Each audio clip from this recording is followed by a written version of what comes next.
A teacher ripped off a student's hijab in front of the whole class. He didn't know the consequences would not wait. Find out how quickly karma will return to him. Don't forget to subscribe and share where you watch us from. Aisha watched the scenery flash by through the car window, her heart racing with a mixture of excitement and anxiety. This move was supposed to be a new beginning, a fresh start for her and her family. Her father had received a promotion, and with it came the chance for Aisha to attend one of the most prestigious schools in the area, known for its academic rigor and future opportunities. Her parents had saved and worked hard for this, and now it was a reality. As they pulled up to their new house, her mother gave her an encouraging smile. "This is it, Aisha, a wonderful place for new opportunities." Her father's pride was evident as he looked at the house, nodding in agreement. He turned to Aisha, his eyes soft and filled with encouragement. "Remember, this is your place now. You belong here as much as anyone else." Aisha nodded, trying to mirror their confidence, though her stomach twisted with nervous energy.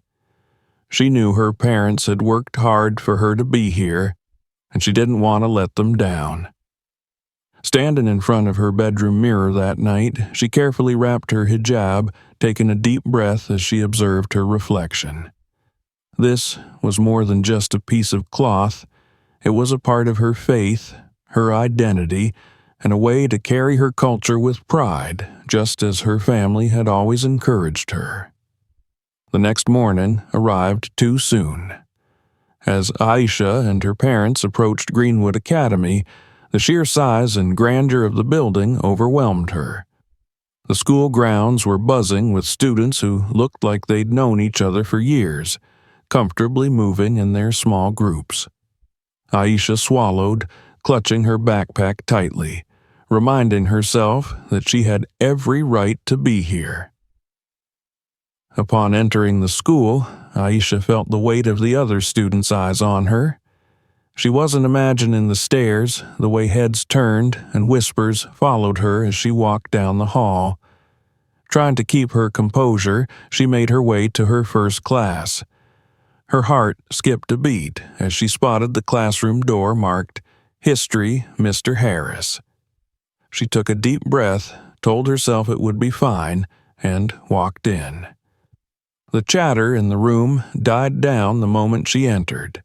Everyone seemed to pause, eyes fixed on her hijab and her dark skin, as if these aspects of her identity somehow set her apart.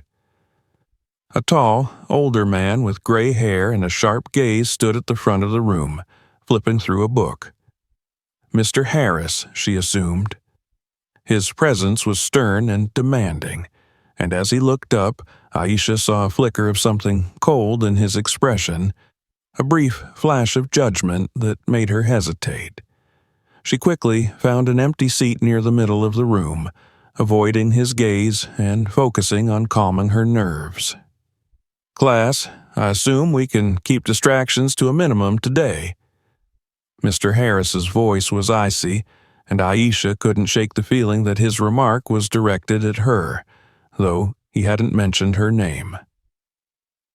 As he began the lesson, Aisha tried to focus on taking notes, but she couldn't ignore the occasional glances he cast in her direction.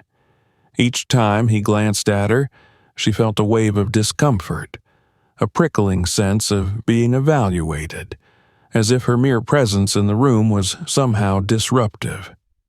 She did her best to blend in, lowering her gaze and writing as much as possible to avoid drawing attention. The rest of the day wasn't much easier. On her way to the cafeteria, Aisha caught snippets of whispered conversations and noticed some students pointing her way. When she finally entered the lunchroom, she scanned the tables, looking for a friendly face, a sign that someone might welcome her to sit down. Spotting a table where a few girls seemed to be chatting comfortably, she approached, trying to look friendly. "Hi, is it okay if I sit here?" she asked with a hopeful smile. One of the girls gave her a quick, dismissive glance and shrugged. "Yeah, whatever," she muttered, not even bothering to make eye contact as she continued talking to her friends. Aisha sat down quietly, hoping to join the conversation, but it was as if an invisible wall had gone up the moment she sat down. The girls continued chatting, ignoring her completely. She felt the sting of rejection, but did her best to push it aside, focusing on her lunch. But as she ate, she overheard a girl at the next table whisper to her friend, "Look at her, trying to act like she belongs. What a joke." Her heart sank, but she kept her gaze down, refusing to let them see the hurt in her eyes. She reminded herself that she was here to learn, to make the most of this opportunity her parents had given her. As the day went on, Aisha tried to remain positive.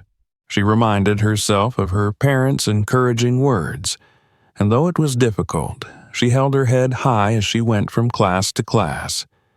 She continued to greet her teachers with respect, though she couldn't ignore the tension she felt in Mr. Harris's classroom. After the final bell rang, she felt a wave of relief. As she stepped out of the school and walked home, Aisha reflected on her first day. It was more challenging than she had expected, and she felt the sting of isolation more deeply than ever. But she knew she had to keep her focus, stay strong, and remember that she was here for a purpose. Her parents had taught her that dignity and kindness were the best responses to hostility, and that's exactly how she planned to approach each day ahead.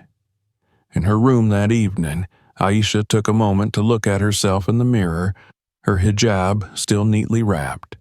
She drew strength from her reflection, her faith, and her family's support, vowing that no matter what she faced, she would stay true to herself.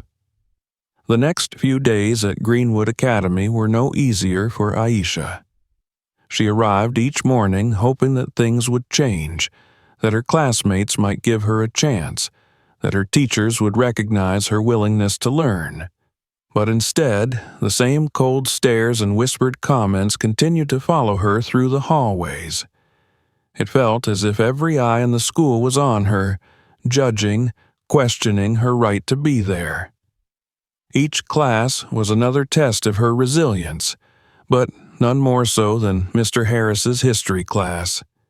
His icy gaze seemed to find her no matter where she sat, and he never missed an opportunity to highlight her in some way, as if daring her to challenge his authority. On one of these mornings, Mr. Harris paused his lecture abruptly, his eyes scanning the classroom. "I assume we're all here to learn and not to stand out," he said, his gaze resting on Aisha.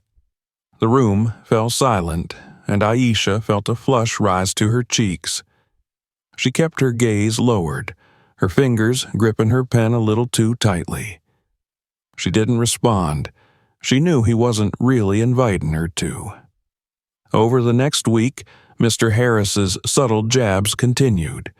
He rarely addressed her directly, but found ways to make her feel out of place. During a class discussion on American history, he asked a question about early immigration laws. Aisha, who had spent extra time studying, eagerly raised her hand to answer. She wanted to prove to him, and to herself, that she could hold her own in his class. Mr. Harris glanced at her raised hand, his expression hardening. "Does anyone else have an answer?" he asked, deliberately ignoring her. Aisha's hand slowly fell back to her desk, her hope fading with it. She glanced around, noticing the smirks from a few classmates, as if they found amusement in her exclusion. Trying to find support, Aisha turned to her other teachers, hoping one of them might see past her appearance and recognize her dedication.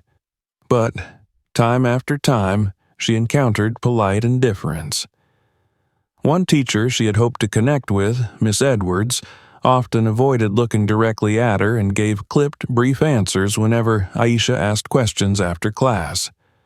On one occasion, Aisha lingered after class to ask Miss Edwards for extra help with an assignment. "Excuse me, Miss Edwards, I was wondering if you could explain." Miss Edwards cut her off with a tight smile, her eyes darting to the clock. "I'm sorry, Aisha, I have a meeting," she said briskly, gathering her things and leaving without waiting for Aisha to finish.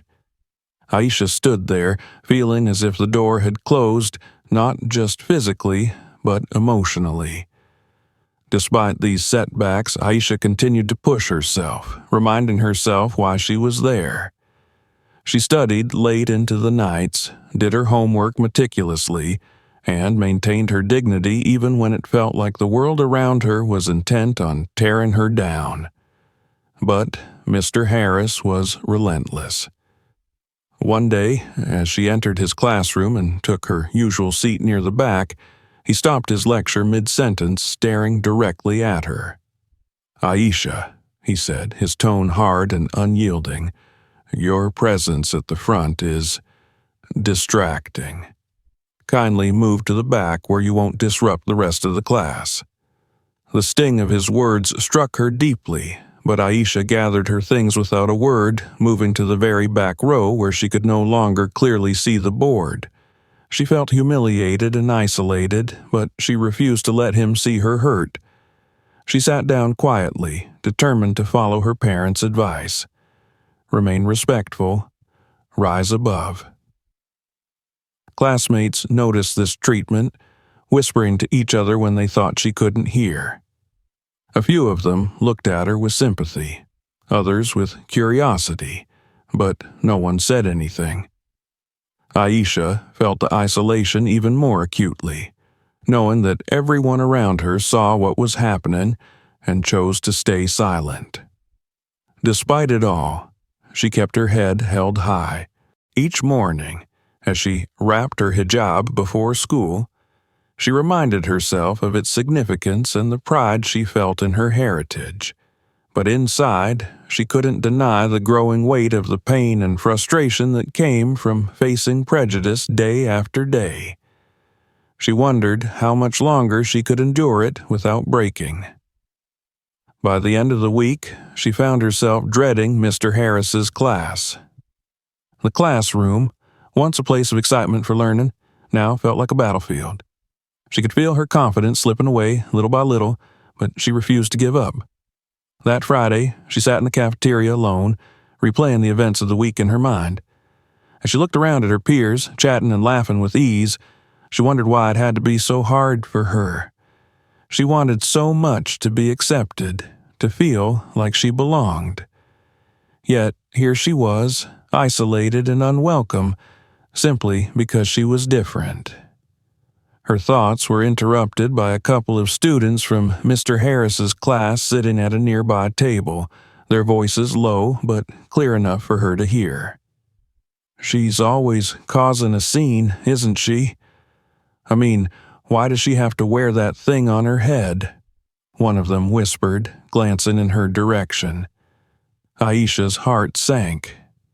She focused on her food, pretending not to hear, reminding herself to stay strong. But the words lingered, echoing in her mind long after the laughter and whispers faded. As the bell rang and she prepared to return to class, Aisha felt the weight of isolation more deeply than ever. She had hoped things would improve, but the reality was that the challenges were only beginning. With each passing day, she was becoming more of an outsider. But she knew that giving up was not an option. She would keep going, holding on to her dignity, even if it felt like the entire world was against her. Monday morning arrived, heavy with an unspoken tension that Aisha could feel in every step she took toward Mr. Harris's classroom. After a weekend spent trying to recover her strength and determination, she'd come to a decision. She wouldn't let his hostility drive her down. She would focus on her studies and ignore his pointed remarks, the way he excluded her, and the judgmental looks. Today would be different, she told herself, even if she had to stand alone. But from the moment she entered his classroom, Aisha could sense that Mr. Harris was watching her even more intensely than usual. She sat down quietly, placing her notebook and pen in front of her, feeling the familiar prickling sensation of his gaze. Partway through the lesson, Mr. Harris paused and turned his sharp eyes toward her. He cleared his throat, folding his arms. "Aisha," he said, his voice a low drawl that made her name sound like an accusation. "In my class, we keep a focus on the material at hand. We don't need distractions." Aisha felt her cheeks flush with a mixture of embarrassment and anger. She knew exactly what he meant, and by now, so did everyone else in the room. She kept her head held high, refusing to let him see how deeply his words cut. "What do you mean by distractions, Mr. Harris?" she asked, her voice as steady as she could manage. She wanted him to clarify, to make his intent as plain as possible. Mr. Harris gave her a disdainful look, almost as if he were annoyed by her audacity to question him. He took a step closer, his gaze hardening.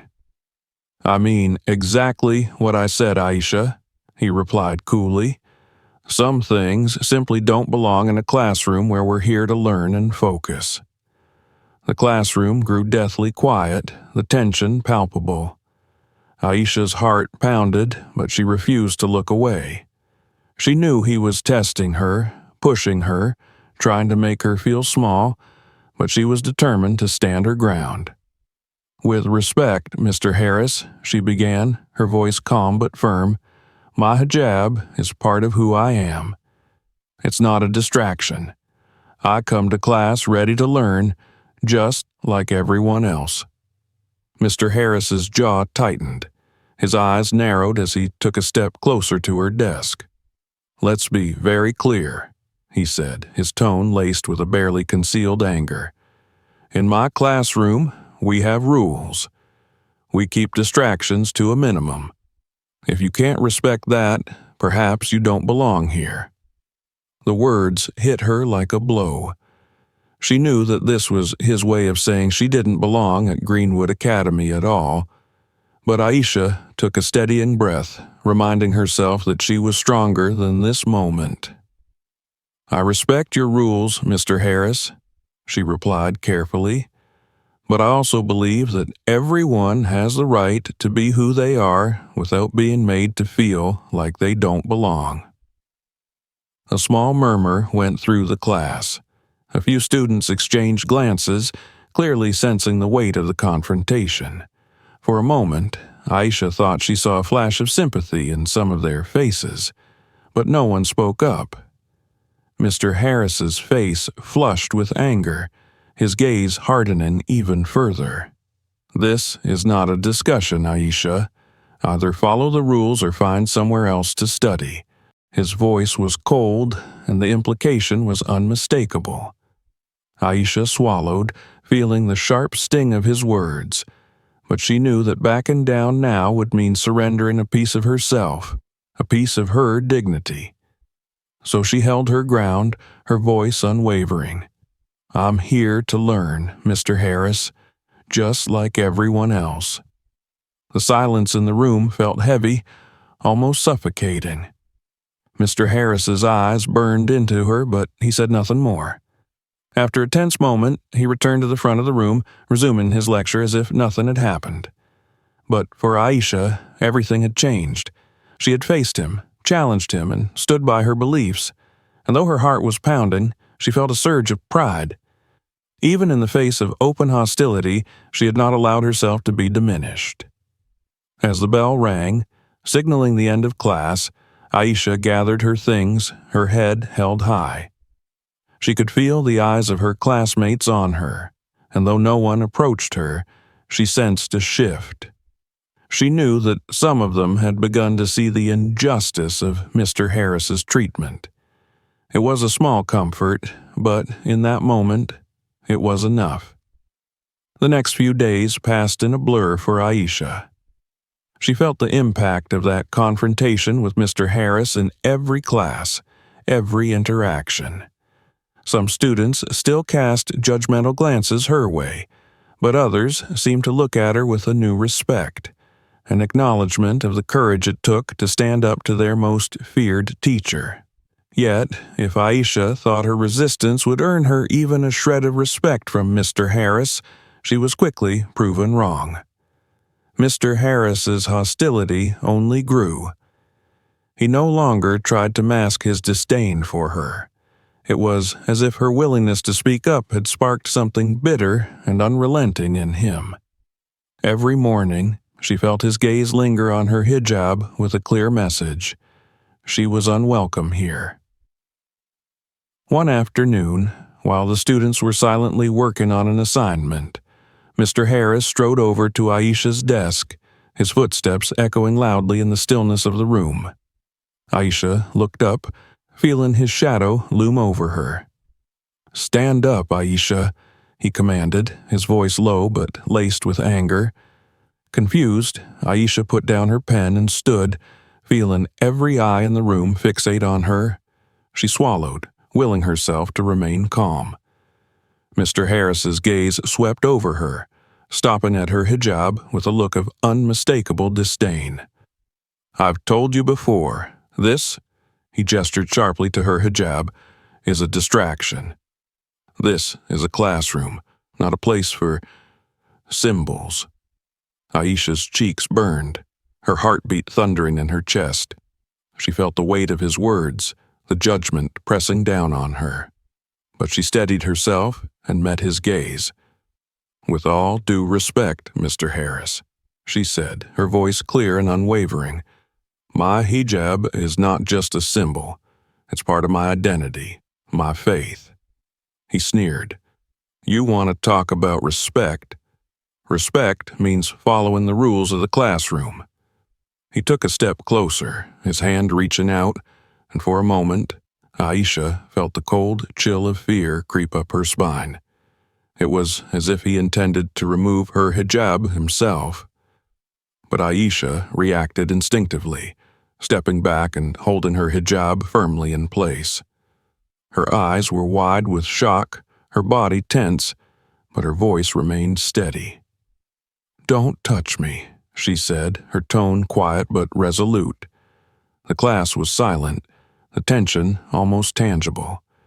She could feel her classmates watching, their expressions a mixture of disbelief and horror. Some of them looked away, unable to confront the intensity of the moment.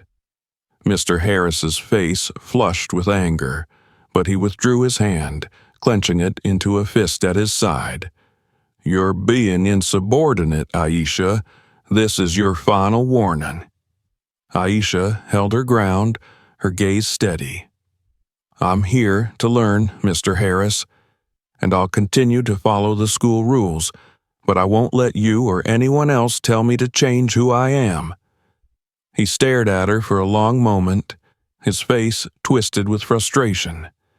Finally, he straightened, glaring at her with a venomous intensity. "Fine," he spat, turning away. "If you want to be stubborn, then I can be just as stubborn." The rest of the class passed in a tense silence. Aisha felt drained, her mind racing with a mix of emotions, fear, anger, and a profound sense of violation. She had never expected a teacher, someone entrusted with guiding and protecting students, to behave in such a way. As the bell rang, Aisha gathered her things, keeping her head held high, despite the tears she felt prickling at the corners of her eyes. She could feel her classmates' eyes on her as she walked out, but she kept her gaze forward, determined not to let them see her break. In the hallway, a few students approached her. One girl, Sarah, who had been a silent observer during Mr. Harris's tirade, hesitated before speaking. I'm sorry, Aisha. I don't know what to say." Aisha managed a small smile, though her heart was still heavy. "Thank you, Sarah. It's not easy, but I know I'm doing the right thing." Word of the confrontation spread quickly through the school. By the next day, even students who had previously ignored Aisha were whispering about Mr. Harris's behavior. Some teachers heard the rumors as well, and while most said nothing, a few gave Aisha looks of sympathy. Despite the attention, Mr. Harris showed no sign of backing down. If anything, his behavior became more hostile. He ignored her when she raised her hand, made snide remarks about respect for authority, and assigned her extra work. Aisha knew he was trying to break her spirit, to push her to the point where she would finally leave or conform. But Aisha's resolve only strengthened. Each day, as she wrapped her hijab and prepared for school, she reminded herself that she was not alone. She had her faith, her family's support, and the knowledge that she was standing up for something important. In the following days, Aisha continued to face Mr. Harris's aggression, yet she refused to yield. She remained quiet but resolute, refusing to let his words or actions make her feel any less deserving of her place at Greenwood Academy. Aisha arrived at school the next day, her heart heavy yet resolute. She had spent the night recounting the incidents to her parents, who had listened with grave expressions, their worry evident. Her father had assured her that they would support her, that she was not alone in this battle, and that her dignity and identity were worth defending. He promised to speak with the school administration, but Aisha knew it wouldn't be an easy path. That morning, as she walked into the hallways of Greenwood Academy, she noticed something that stopped her in her tracks. Students, some familiar, others she barely knew, were walking around wearing scarves and head coverings.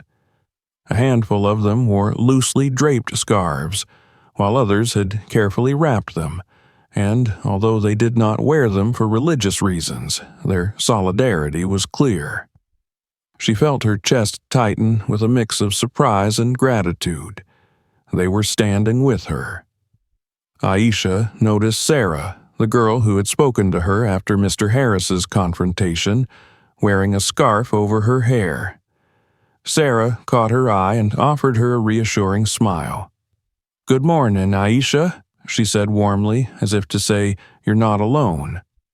"Thank you," Aisha replied, her voice barely above a whisper. She felt a wave of emotion, her voice catching. The kindness and solidarity shown by her classmates was unexpected and deeply moving. As she continued down the hallway, she spotted a few teachers as well. Ms. Johnson from English class and Mr. Patel from science, both wearing scarves around their shoulders. She felt a surge of relief and pride. Their silent support spoke louder than words, and in that moment, Aisha felt the strength of the people around her. But as she reached Mr. Harris's classroom, the feeling of solidarity was quickly overshadowed by the familiar tension. She stepped inside, noticing that several students in his class had also chosen to wear scarves or head coverings in support. Mr. Harris's eyes flicked across the room, landing on each student who wore a scarf, his expression growing darker with each one he spotted. When he noticed Aisha, his face contorted with rage. He waited until the last student was seated, then slammed a book down on his desk, the sound echoing in the silent room. "So," he began, his tone dripping with sarcasm, "I see we've decided that my classroom is now a place for protests." No one responded. The students sat in uneasy silence, some fidgeting nervously, but Aisha met his gaze, refusing to back down. Mr. Harris's eyes narrowed as he glared at her. "I don't know what you think you're accomplishing with this little display," he sneered, "but this is a place of learning, not a platform for self-expression or defiance." Aisha clenched her fists but kept her composure. "We're here to learn, Mr. Harris," she replied, her voice steady, "just as I've been here to learn every day." He scoffed, dismissing her words. Well, if you can't follow my rules, I'll make sure the administration understands that I don't tolerate insubordination in my classroom." His eyes lingered on her hijab, his message clear. The room remained silent as he began his lecture, but the tension hung thick in the air. Aisha's heart pounded, but she drew strength from the scarves around her. She knew her classmates stood with her, even if they couldn't speak out loud. By lunchtime, word of the silent protest had spread throughout the school. In the cafeteria, students approached Aisha, offering her words of support, some expressing outrage over Mr. Harris's actions. She saw students she had barely spoken to before nodding at her with a newfound respect. Her friends from other classes found her, embracing her warmly. "Aisha," said Raj, one of her friends from science class who had also wrapped a scarf around his head, "you've shown us what it means to stand up for something important. We're with you." Aisha felt the weight of her emotions pressing down, but she held her head high, feeling a renewed sense of strength. "Thank you, Raj. It means the world to me," she said, her voice filled with gratitude. The solidarity continued to grow throughout the day, and by the time Aisha left school, the situation had caught the attention of the school administration. The principal, Mr. Patterson, had received numerous complaints and reports about Mr. Harris's behavior. Parents, concerned teachers, and students alike were speaking out, questioning how a teacher could treat a student so harshly based on her faith and cultural identity. A formal investigation was launched, and Mr. Patterson met with Aisha and her parents that afternoon. Her father, who had heard every painful detail from Aisha the previous night, spoke firmly, expressing his disappointment in the school's oversight and demanding accountability. Mr. Patterson assured them that the administration took the issue seriously and would address the situation. That evening, as Aisha sat with her family, she felt a sense of relief, knowing that something was finally being done. She had spoken up, her classmates had shown solidarity, and now the administration was forced to listen. The next morning, Mr. Harris was absent from his classroom. Rumors circulated that he had been temporarily suspended while the investigation continued, and a substitute teacher had been assigned in his place. The atmosphere in the classroom was markedly different. There was a sense of calm, a lightness that had been absent for far too long. Throughout the school, whispers of the protest and Mr. Harris's suspension spread quickly. Aisha was greeted by students who expressed their support, and she noticed that many still wore scarves or head coverings. It was no longer just about standing up to one teacher. It had become a symbol of unity and respect for diversity. As the day went on, Aisha's relief grew, and the support from her peers filled her with a newfound confidence. She knew that her actions had helped spark a change, and even though the journey had been difficult, she realized that her resilience had made an impact. In the days following Mr. Harris's suspension, Greenwood Academy felt like a different place. The tense, oppressive atmosphere that had lingered around Aisha and her classmates seemed to lift. With each passing day, the support from her peers grew, and it became clear that the events surrounding Mr. Harris had resonated with students and teachers alike. Aisha walked through the halls with her head held high, feeling a new sense of belonging. For the first time since arriving at Greenwood, she felt respected, seen, and understood. A few days after the protest, Aisha and her parents received an invitation from the school's administration to attend a meeting. Mr. Patterson, the principal, wanted to formally address the issue and share the findings of the investigation. Aisha felt a mix of nervousness and hope. She was anxious to know what action would be taken, but also deeply grateful that her voice was finally being heard. On the day of the meeting, Aisha entered the principal's office with her parents by her side, their support unwavering. Mr. Patterson greeted them, his expression somber but respectful. He gestured for them to sit and took a deep breath before speaking. "First and foremost, I want to extend a heartfelt apology, Aisha," he began, his tone sincere. "We, as a school, failed to create a safe and inclusive environment for you. I'm deeply sorry for the pain and humiliation you've experienced." Aisha felt a weight lift off her shoulders at those words.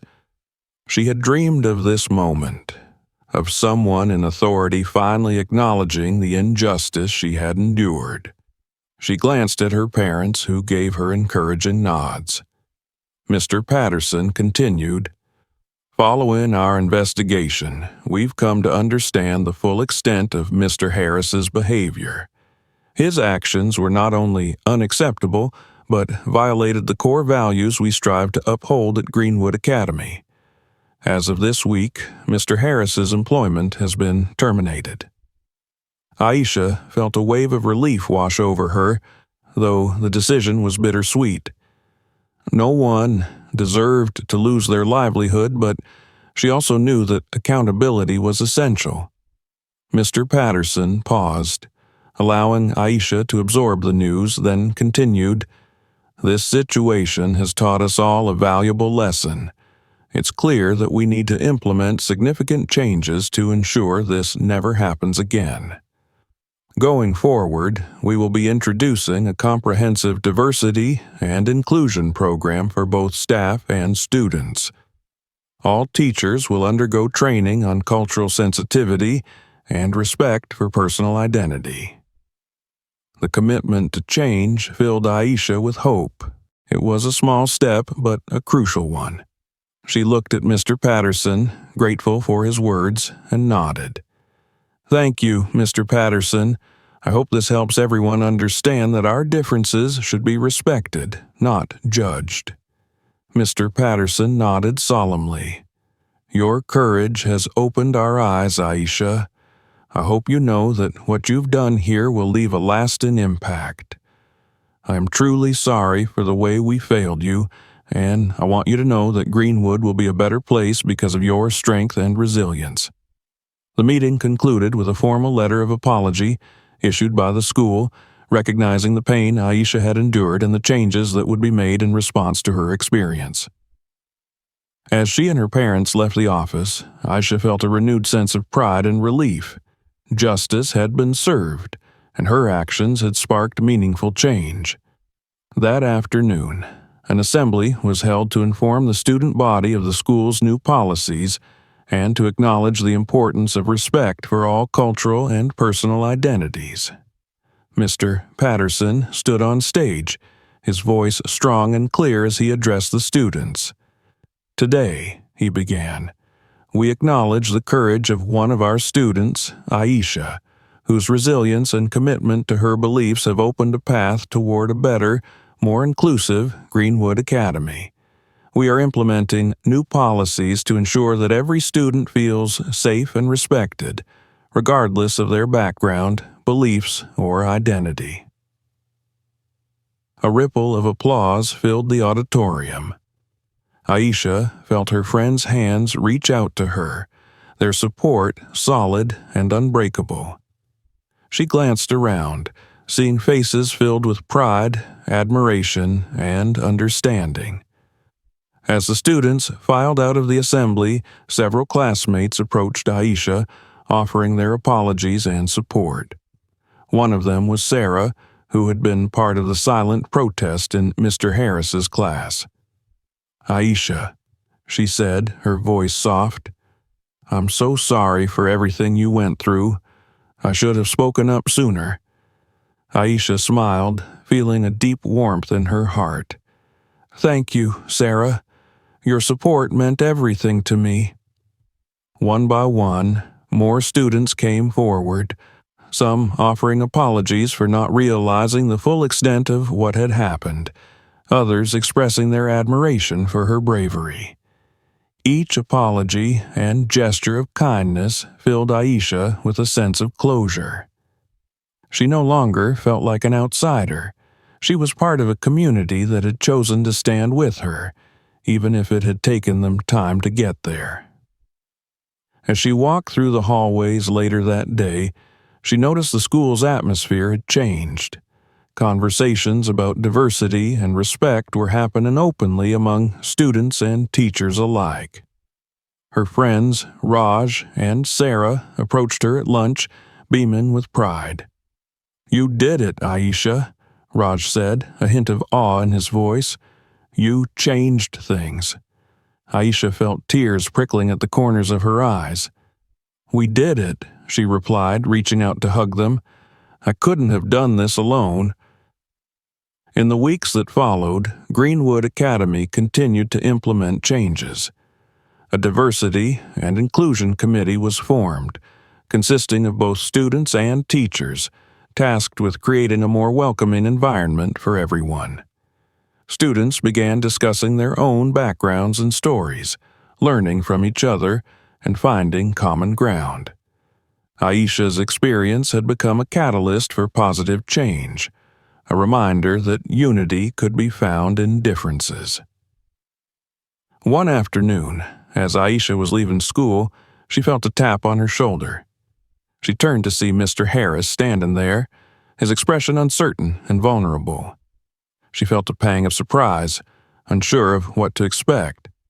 I wanted to apologize, Aisha," he began, his voice halting. "I know I hurt you, and I was wrong.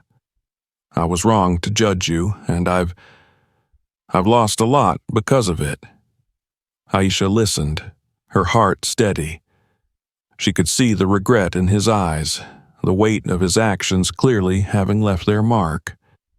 She took a deep breath, letting his words sink in. "Thank you, Mr. Harris," she replied quietly. "I accept your apology, and I hope you find a way to learn from this. I forgive you." He nodded, a glimmer of relief passing over his face before he turned and walked away. As she watched him go, Aisha felt a sense of closure. Forgiveness didn't erase the pain, but it allowed her to move forward with a clear heart. The year came to a close with a ceremony honoring students who had shown exceptional character and resilience. As Mr. Patterson presented Aisha with an award for her courage, her classmates and teachers erupted into applause. Her parents, seated in the front row, beamed with pride. Aisha held the award tightly, feeling the full weight of everything she had endured and overcome. Standing on the stage, she felt an overwhelming sense of peace and pride. She had stayed true to herself and her beliefs, and in doing so, she had made a difference. Greenwood Academy was no longer just a school. It was a place where her identity was respected and valued. As she looked out over the audience, filled with the faces of her friends, teachers, and family, she knew that she had not only claimed her rightful place at Greenwood, but had helped pave the way for others who would come after her. In that moment, she knew that she was exactly where she belonged. Thank you for watching to the end. Don't forget to subscribe so you don't miss new stories, and be sure to check out the other videos on our channel. Leave a comment where you're watching us from. We value your opinion.